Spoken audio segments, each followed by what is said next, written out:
It is my pleasure to introduce to you Governor Kim Reynolds for her Condition of the State message to the 2026 session of the 91st General Assembly.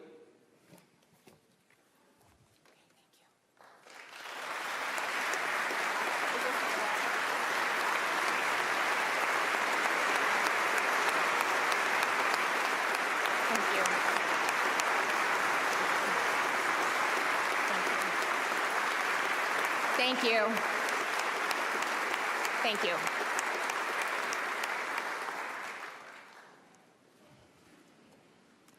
Madam President, Mr. Speaker, Lieutenant Governor, First Gentleman, legislative leaders and members, justices and judges, my fellow Iowans. So this is the ninth time that I've addressed you from this chamber to report on the condition of the state.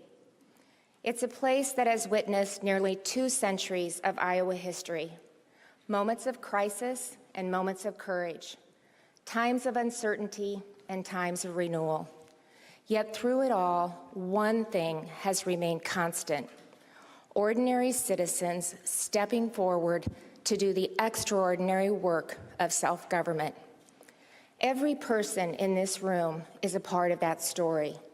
And every session, we add a new chapter, sometimes loud, sometimes quiet, but always lasting. But history isn't only written by laws passed. It's written by lives lived in service, by people who gave their time, their talent, and their hearts to this state. This evening, we feel the loss of 3 of them who were with us last year. Representative Martin Graber, Senator Rocky DeWitt, and Senator Claire Celsey. We honor their lives, their service to the people of Iowa, and the deep commitment each of them brought to this institution. For many of us, they were more than colleagues. They were friends, and their presence will be greatly missed. Iowa also lost another state leader last year, Representative Janet Metcalf, who served in the Iowa House from 1985 to 2003 and passed away in March. Each of these public servants left a lasting mark on our state, and we are better for it.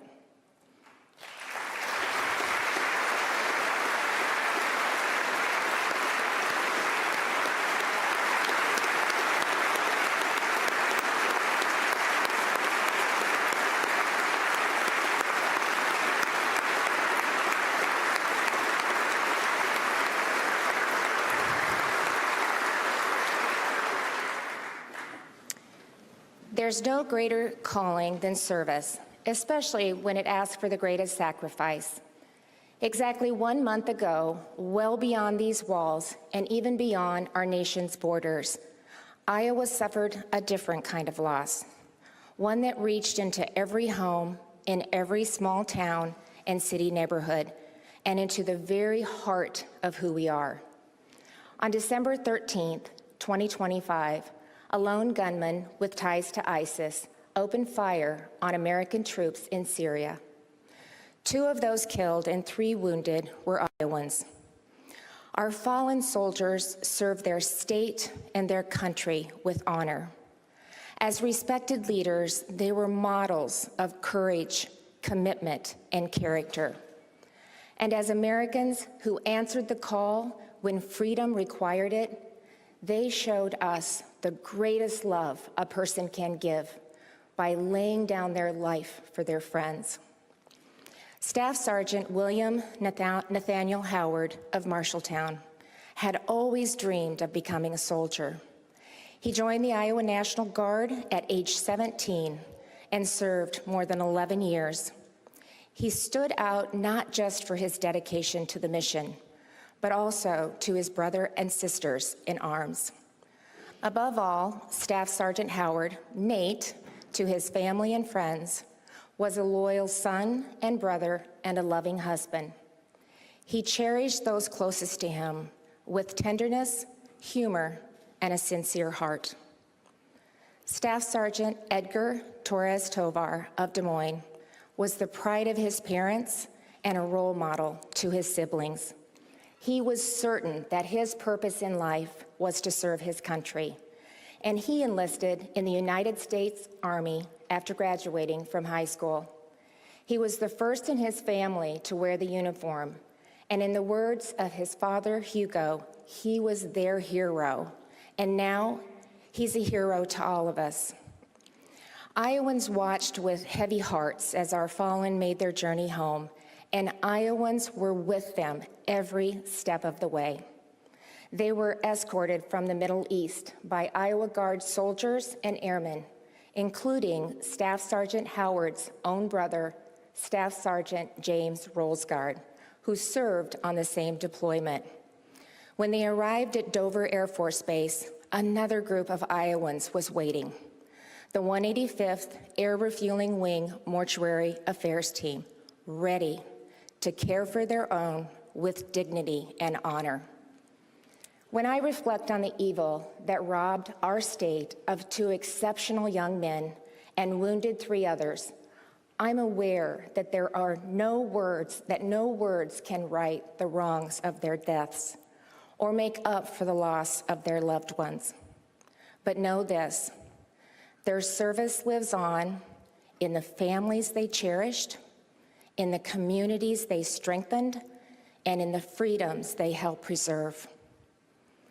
This evening, the Torres-Tovar family is with their church community, observing the 30th day since their son's death with a special memorial service. They send their heartfelt gratitude to Iowans for their prayers and support. Staff Sergeant Howard's wife, parents, and brother are with us tonight. And I want you to know that you remain in our prayers, and we will never forget Nate's sacrifice. Tonight, we don't remember our fallen soldiers only in sorrow, but in gratitude. We don't speak their names only in grief, but in honor. And we don't pause simply to mourn, but to celebrate their lives and give thanks for the gift they've given all us. Please join me in honoring Staff Sergeant Howard, Staff Sergeant Torres Tovar, and their families with the applause of a free and grateful people.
As we mourn and honor those we've lost, we haven't forgotten our 3 wounded warriors who answered the same call to duty that day.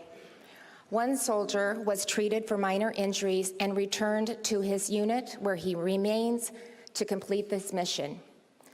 The other 2 soldiers were seriously injured and in their most critical moments were cared for by fellow Iowans. Airmen from the 185th Air Refueling Wing Medical Group, based out of Sioux City and deployed in the Middle East, took charge of the soldiers' treatment and evacuation. Lieutenant Colonel Paul Niles shared that the wounded were reassured, knowing that it was fellow Iowa Guardsmen caring for them, praying with them, and standing beside them. Days later, they transferred our 2 wounded soldiers to Germany for stabilization. and then home to the United States to continue their recovery with their families. Iowans taking care of Iowans, all in the service of their country, and our state could not be prouder. And tonight, I am pleased to share some good news. Both soldiers have been discharged from the hospital and are now being treated in an outpatient facility, and both are doing extremely well and improving every single day. And I think I speak for everyone here tonight when I say, we can't wait to welcome you home.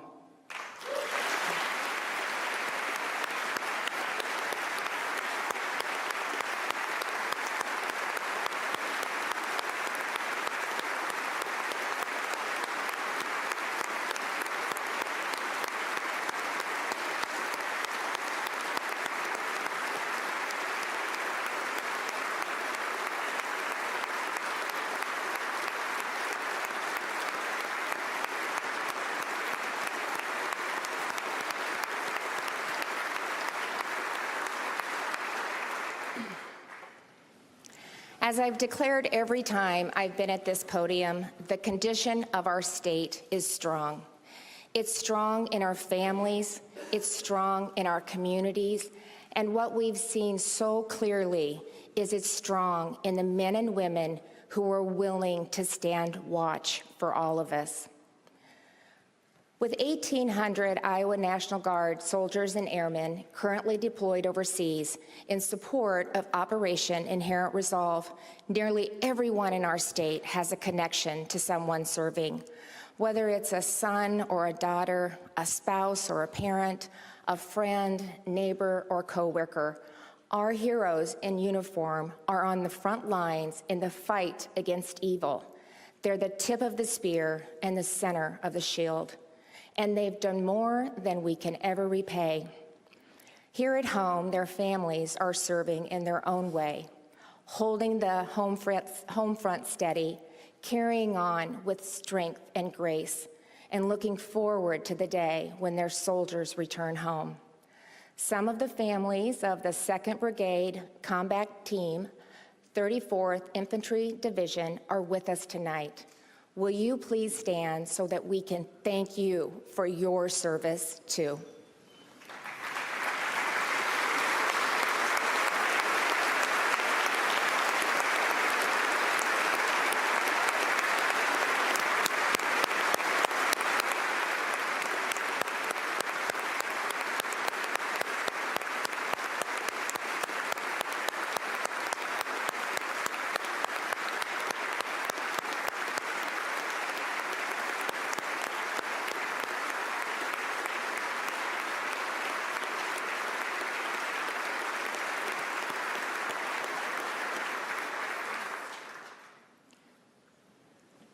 We owe our service members a debt of gratitude, and that debt is best paid by ensuring that our veterans get every benefit they've earned. Iowa is home to nearly 178,000 veterans, yet only a third is receiving the benefits they've earned, placing Iowa 44th in the nation for VA compensation, and that's not acceptable. An outdated system that provides little accountability is leaving too many veterans and well-meaning county officials without the tools, training, and consistency they need. So tonight, I'm proposing a bill to modernize the system statewide. I'm also proposing that we incentivize better performance by repurposing existing state funds to create a new performance-based county grant program. The higher a county's VA compensation per capita, the more money a county will earn, ensuring that outcomes improve. The goal is simple: more benefits reaching more veterans. So let's do more for the heroes who have done so much for us.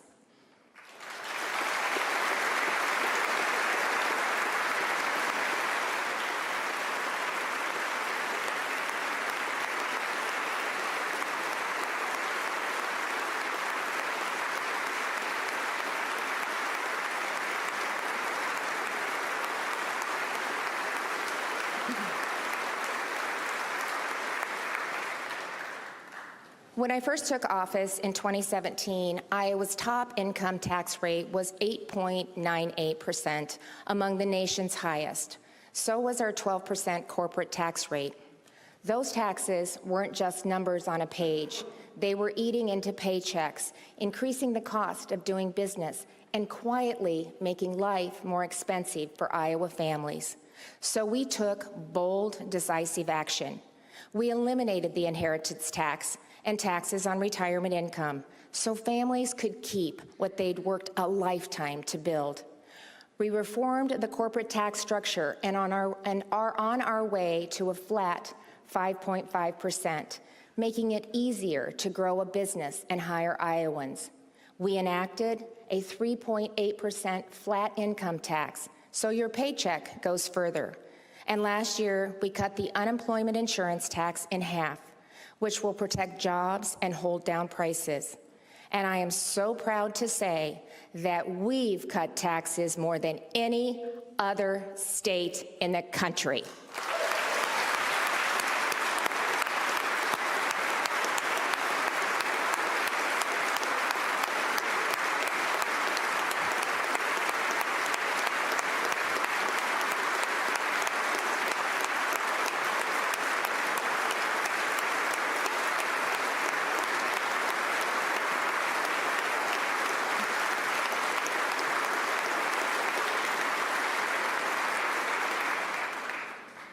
That's more than just a number, a ranking, or a percentage. It means more room in the budget for groceries, for school supplies, for a tank of gas. It means saving more instead of falling a little further behind. And thanks to President Trump's historic tax cuts for working families, Iowans are set to save big on federal taxes too. And it gets even better, because we made the decision 8 years ago to match all federal tax cuts at the state level. Iowans will get the same relief on their state taxes, including eliminating taxes on tips, overtime, and Social Security. Not every state is doing this or even can because of poor budgeting and runaway spending. But in Iowa, we believe the money you earn is better used by your family than your government.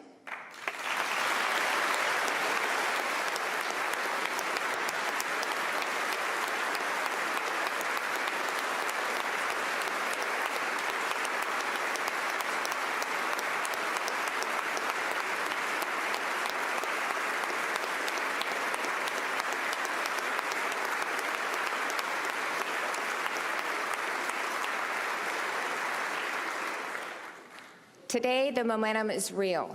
Despite a challenging global economy, we've attracted over $20 billion in new capital investment since 2024, creating new jobs and new opportunities. Yet for all of the progress we've made, one issue continues to impact Iowans in every community and across every income level: property taxes. Whether you live in a small town, growing suburb, or urban neighborhood, you've probably felt it. Property taxes are rising faster than inflation, faster than paychecks, and faster than population growth. In fact, over the last 2 years, they've gone up more than 10%, and that's not acceptable. Last fall, I held a series of roundtable discussions across the state to hear from Iowans about how it's affecting them. A farmer told me his property taxes have increased 5-fold, to the point where he fears he won't be able to keep his land and pass it on to the next generation. Kate, a small business owner, said rising property taxes are crowding out her ability to reinvest in her business and her community. And then there's Sandy, a senior, who, because of high property taxes, is worried about staying in her home. Everyone struggles, she wrote to my office, but they seem to make it even harder when you're a senior. For each of these stories, there are countless others. And though the problem is clear, the reasons are complicated and many, and that makes it hard to fix. Over the years, we've tried to rein in local taxing authority, but it's often felt like squeezing a balloon. Limit one levy and another one expands. So this year, we need to go after the real driver of the problem, spending. Spending is what drives taxes, always has, always will, and the most reliable way to protect taxpayers is to limit the growth of government itself. I'm introducing a property tax bill that will cap overall revenue growth for local governments.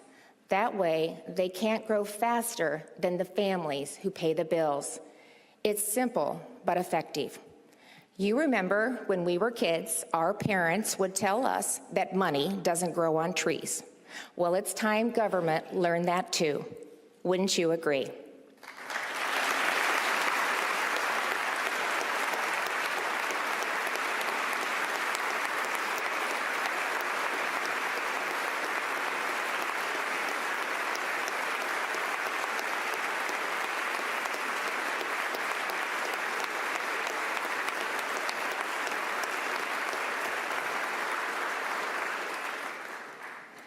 To help protect families from runaway spikes and provide more predictability, I'm also proposing to move property tax assessments to every 3 years instead of every 2. And we're taking the burden off taxpayers to appeal large increases and putting it on assessors to justify them. I know many in this chamber have other ideas, and I welcome them. But this is how we begin to tackle the problem and put families back in control. While nearly every homeowner is feeling the pain of property taxes, one group is especially impacted: our seniors. Property taxes were never designed for a world where home values soar while incomes stay flat. For older Iowans living on fixed incomes, rising assessments don't mean rising wealth. They mean rising anxiety. Seniors who did everything right, who worked hard, paid their taxes, and saved, are at risk of being taxed out of the very home they hope to grow old in. And that's really not how it should work. My proposal freezes property tax bills for Iowans aged 65 and up whose homes are valued at $350,000 or less, so they can stay in their homes and their communities, because no one should be taxed out of their own front door.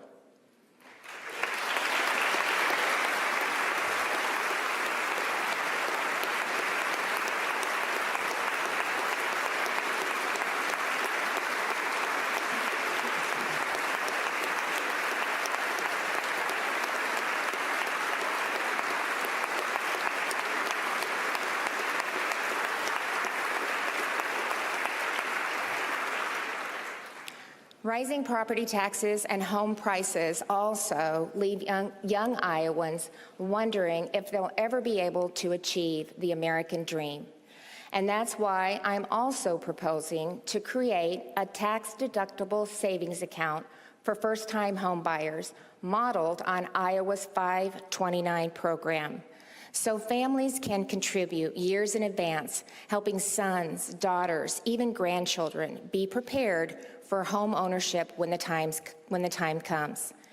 And it's also why I'm introducing legislation to modernize the beginning farmer's tax credit, expanding its size and making it refundable, and extending it to land sales as well as leases. That'll also strengthen our multi-generational farm families, as the credit applies to sales and leases to relatives. Whatever their dream, let's make sure it's within their reach, so more young Iowans will choose to build their future here.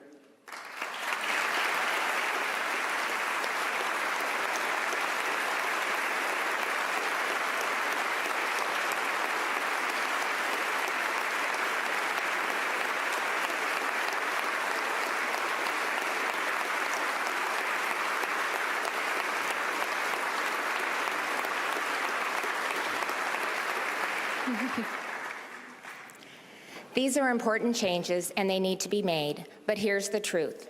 Property taxes are driven locally, so they can't be fixed by state government alone. If Iowans want lower property taxes, we must also change how local government works and who we elect to run it. We need leaders who understand that government can't grow faster than the families who pay for it. And if you're one of those people, please run for office, because we need a government that lives within its means and leaders who will do the same. We're doing this at the state level. We've aligned agencies, eliminated 21 departments, and cut over 4,000 regulations. And we're not done, and we never should be.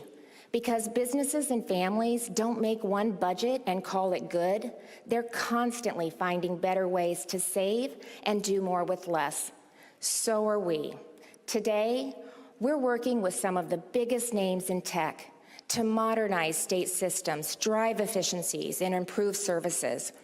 We're partnering with Amazon Web Services to consolidate more than 50 state call centers into a single, smarter system that will use AI to get Iowans the help they need faster, simpler, and at a lower cost. And through a new partnership with Google Public Sector, we're building a modern, intuitive, and fully compliant, comprehensive child welfare system in a fraction of the time and for less than half the typical cost. This transformational project will save taxpayers dollars, and it will serve as a national model. And that's what efficiency looks like, and that's how we keep spending in check so Iowans can keep more of their money. And now it's time to take that very same approach locally. Many communities already are. Scott County manages waste services at no direct cost to its 17 member communities, saving nearly $16 million every year. Other cities have partnered with their counties for law enforcement services, share county engineers, and contract with their local hospitals to provide the county's public health services. These solutions do more than save money. They represent the same practical, responsible approach that Iowa families take every day. And it's time more governments do the same.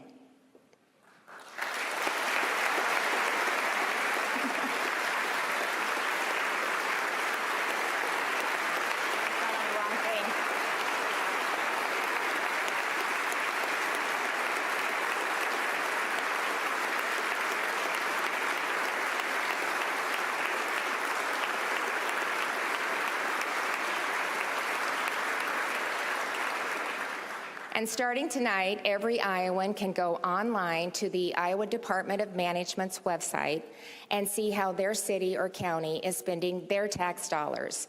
I encourage you to take a look at those budgets, ask questions, and help us be part of the solution. Tonight, I want to address another issue that cuts across all communities. It's one I know weighs on the minds of many Iowans, our fight against cancer. Every year, more than 2,000 Iowans are diagnosed with this terrible disease. Everyone in this room has been affected by it in some way. Hearing the news that you or someone you love has cancer is devastating. I know it personally with Kevin's diagnosis 2 years ago. And even though we now understand what his diagnosis means and how we can manage it, questions of why it happened remain unanswered. And that's a reality many Iowa families struggle with, which is why last year I directed Iowa HHS to partner with the University of Iowa College of Public Health to begin the most comprehensive study of cancer ever undertaken in our state.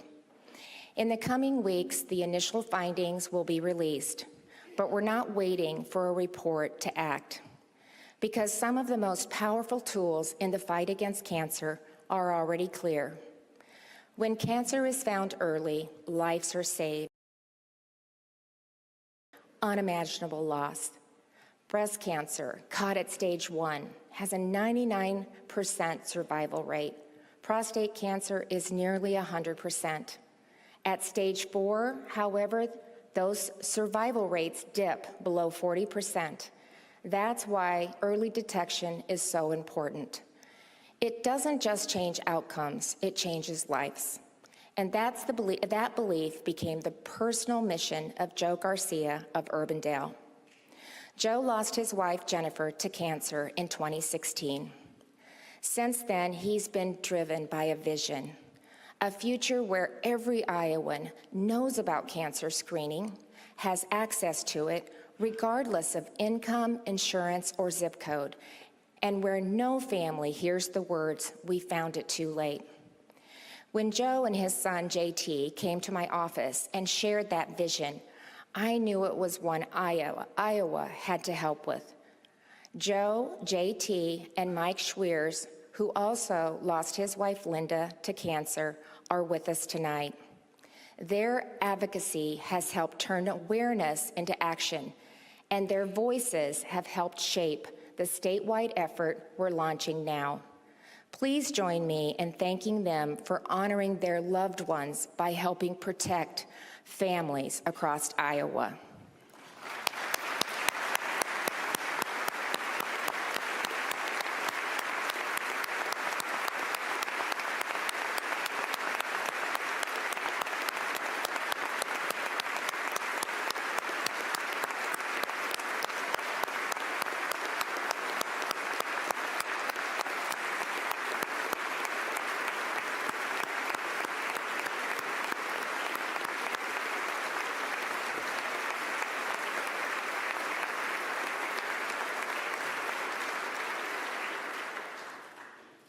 Tonight, I'm proud to tell you that Joe's vision is becoming Iowa's mission. Just 2 weeks ago, Iowa's innovative plan to strengthen rural health care, called Healthy Hometowns, was awarded $209 million for year one of the federal Rural Health Transformation Program. Just this year, more than $50 million will be invested specifically in cancer prevention, screening, and treatment. And we expect it to grow to $183 million over 4 years, and that's just for cancer. Here's what that means for families.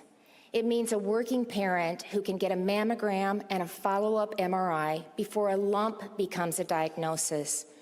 It means Iowans can do a colon cancer test at home and get a colonoscopy before symptoms appear. It means telehealth visits and new skin cancer screening tools so care doesn't get delayed because life is busy.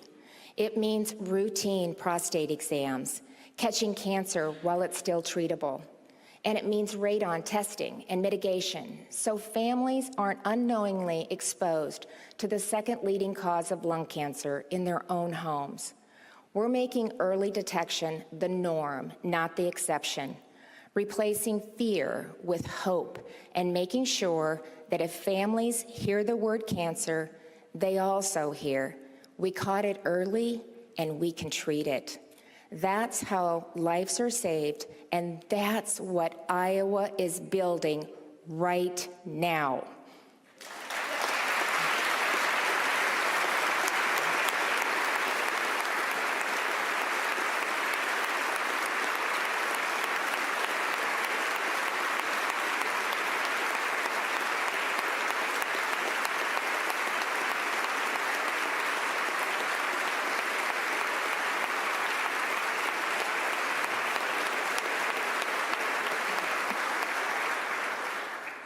Of course, early detection is just the beginning. What happens next is just as important. How quickly care starts, how close to home it can be delivered, and how well families are supported through the hardest days of their lives. Through Healthy Hometowns Initiative, we're developing cancer care hubs, helping fund the equipment, oncologists, and advanced medical technology necessary to provide this specialized treatment. That's step one, and it starts this year.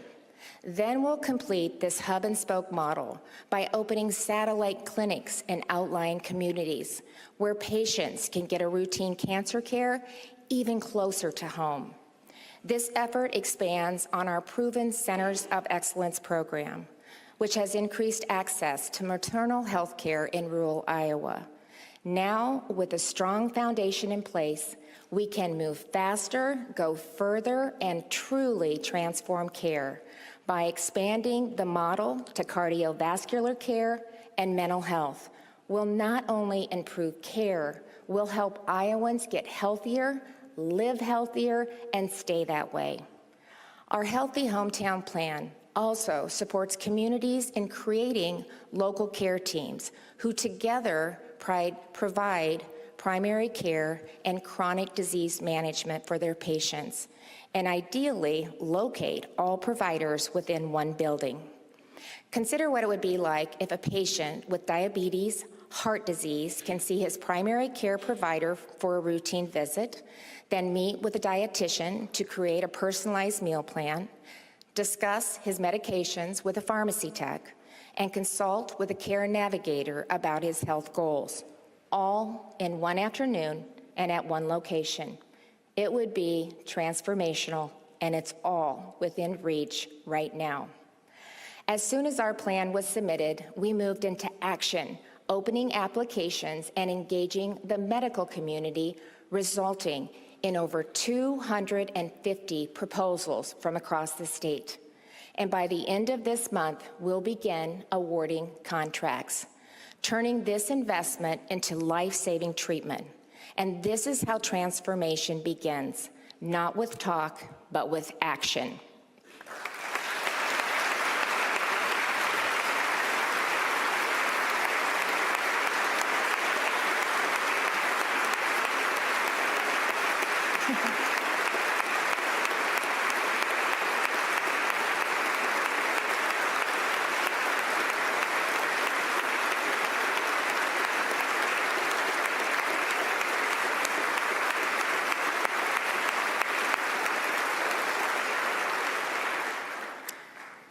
It's also important to encourage healthy behaviors so we can reduce the high rate of chronic illnesses. Across the United States, more than 40% of children have at least one chronic health condition, and obesity is a major driver of many of them. That's concerning since 1 out of every 6 children in Iowa are considered obese, and Iowa ranks 17th in the nation for adult obesity. This is a serious public health issue, and it's one we're working to address. Iowa was one of the first states in the country to refocus 2 federal food assistance programs on the reasons they were created, to help low-income families afford nutritious foods. With USDA's approval, SNAP and summer EBT in Iowa will help families purchase fresh produce, grains, meat, and dairy, but candy, sweets, and soft drinks are no longer covered. This year, I'm asking the legislature to make sure that our state always maintains a nutrition-first focus for these programs by directing Iowa HHS to maintain a federal waiver going forward. The days of government programs that enable chronic illness are over. It's time for a new era of accountability and health.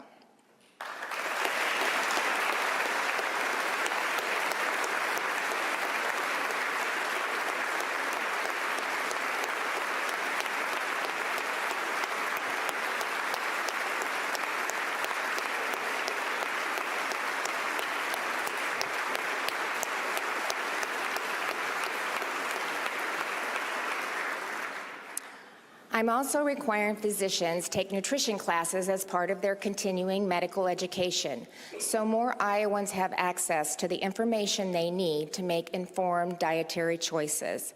Lastly, I'm introducing a bill to remove artificial food dyes from school lunch programs.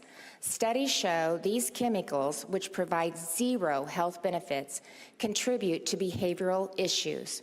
We can do better for our kids, and we will.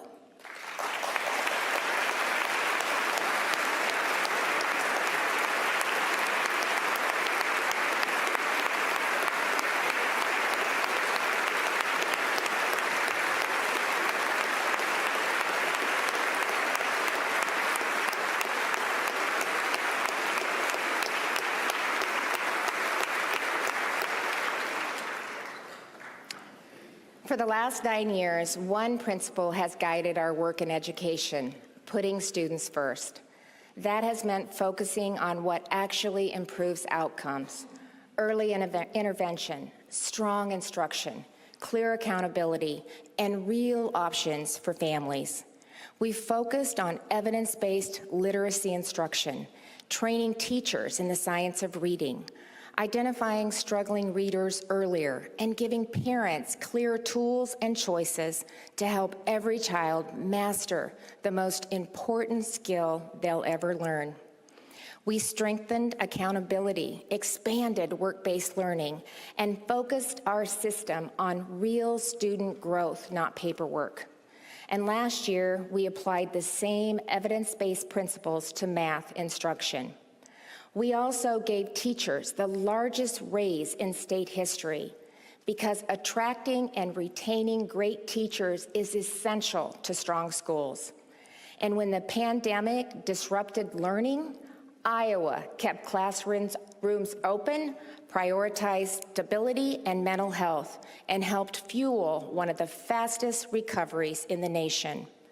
We also expanded educational options because no single model works for every child. Today, Iowa families can choose the school that best fits their needs, whether that's a neighborhood public school, another district, a public charter school, or a private school through education savings accounts. And this year marks a milestone. For the first time in Iowa history, education saving accounts were universally available, meaning the same state cost per pupil follows every child, regardless of income or zip code. Our message to the nation is simple. In Iowa, we fund students, not systems, and the results speak for themselves. At a time when 78% of America's high school seniors are below proficiency in math and 65% in reading, Iowa is moving in the opposite direction. We're one of only 3 states in the nation whose students now outperform their own pre-COVID levels in reading and math. 3rd and 4th grade reading proficiency is up 11%. 10th grade science proficiency is up 7%. Chronic absenteeism is down nearly 10%. Attendance is improving. Literacy is improving. Science is improving. Engagement is improving. And teacher vacancies have dropped by more than 30% and are at half the national average. And the nation is taking notice. Just last week at Broadway Elementary in Denison, U.S. Secretary of Education Linda McMahon and I announced a first-in-the-nation initiative granting Iowa greater control over federal education funding. This marks an important first step toward fully returning education to the states and ensuring federal resources are aligned with Iowa priorities and Iowa student outcomes. Broadway Elementary is the perfect example of why that matters. Innovation was happening in every classroom we visited. Dual language immersion, STEM, and the science of reading, and it's driving student achievement. Literacy proficiency jumped from 65% to 72% in just 1 year. This is what's possible when states and schools are empowered to focus on the work that expands opportunities for every student. I want to thank the administrators, the teachers, and the students in Denison for proving why Iowa is leading education nationwide. Please stand so we can honor your outstanding work.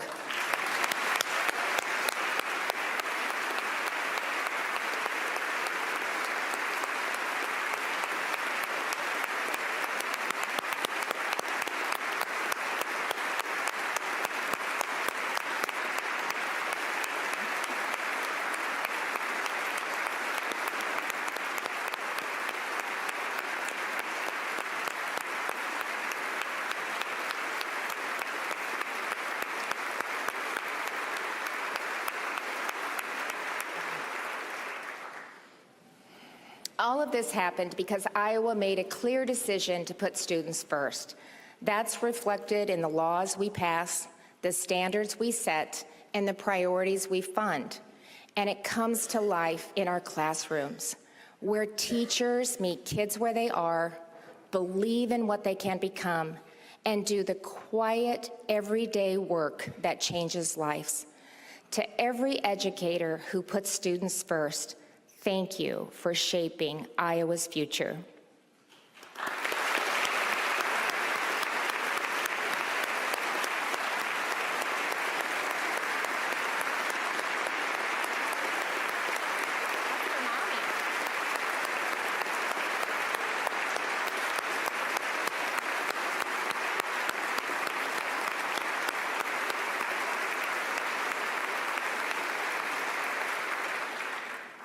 One of the clearest examples of our Students First approach can be found in Cedar Rapids. This year, Cedar Rapids Prep, a tuition-free public charter school, opened its doors for middle school students and quickly filled every seat with a waiting list already forming.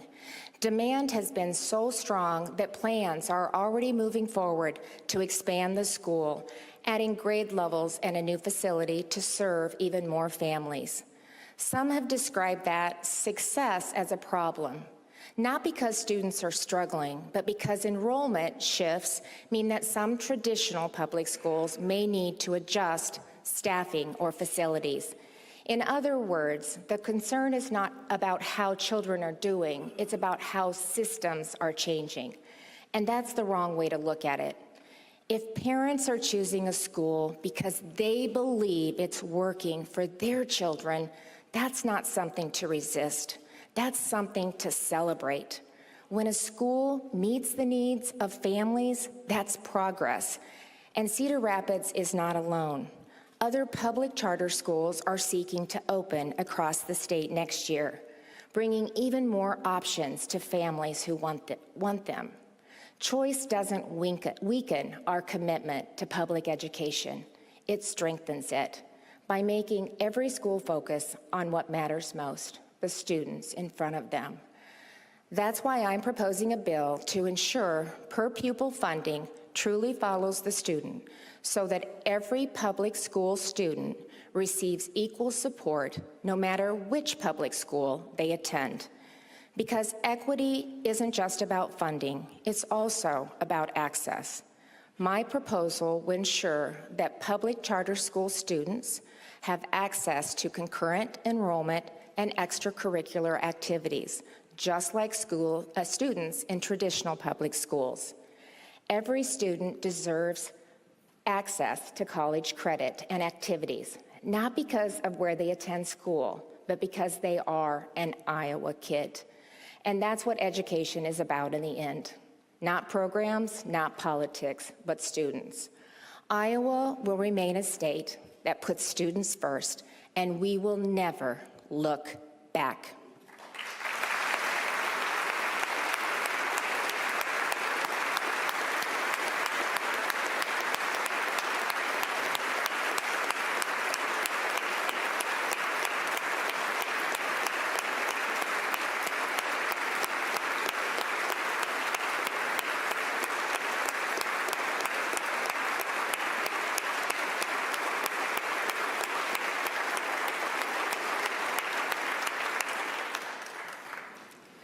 I couldn't be prouder to be the governor of Iowa.